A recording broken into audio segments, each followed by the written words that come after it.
Tapi sebenarnya yang paling sering kalian tanyakan, apa sih bedanya mereka? Dan manakah yang paling mematikan?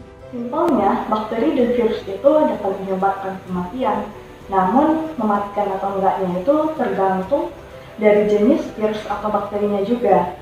Misalnya, penyakit tuberkulosis atau yang biasa kita sebut TBC. Nah, penyakit ini disebabkan karena adanya bakteri Mycobacterium tuberculosis.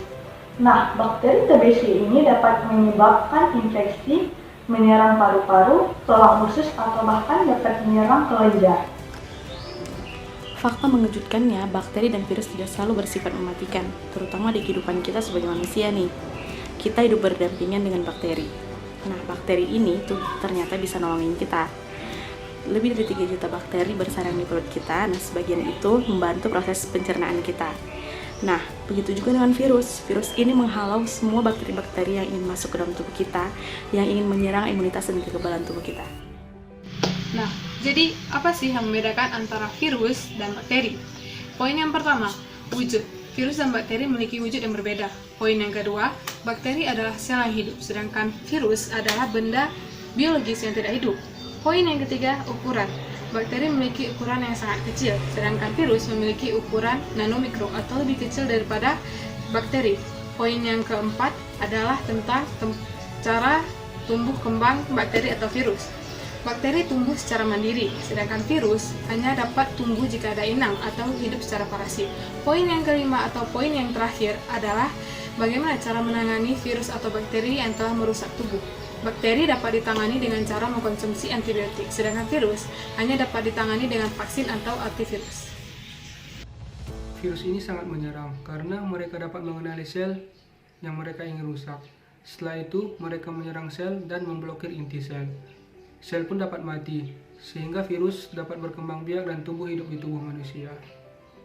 Bentuk virus berupa bola, spiral, polihedral, dan kompleks. Wujud mereka sangat kecil, tetapi jumlah mereka sangat banyak, sehingga dijajarkan panjang mereka 100 juta tahun cahaya melewati tata surya, melintasi bumi sakti hingga 2000 galaksi lainnya. Apakah mereka makhluk hidup? Ya, tetapi mereka juga dikatakan sebagai makhluk hidup transisi, dianggap tidak hidup karena tidak mengalami metabolisme, dan dianggap hidup karena dapat berkembang biak. Berkembang biaknya pun tergantung pada organisme lain. Kita sebagai manusia pun dapat terinfeksi oleh mereka. Bakteri dan virus itu memang sangat kecil, saking kecilnya kita tidak bisa hanya melihat dengan visual mata kita aja. Jadi untuk lebih memahaminya, saya umpamakan kotak kacamata ini ya. Jadi ukuran si bakteri itu 1 miliar kali lebih kecil daripada kotak kacamata ini. Dan ukuran virus itu 1000 kali lebih kecil daripada ukuran bakteri. Jadi kita bisa bayangkan dong bagaimana kecilnya ukuran bakteri dan virus. Kemudian, bakteri dan virus memang sama-sama dapat membahayakan kesehatan tubuh kita.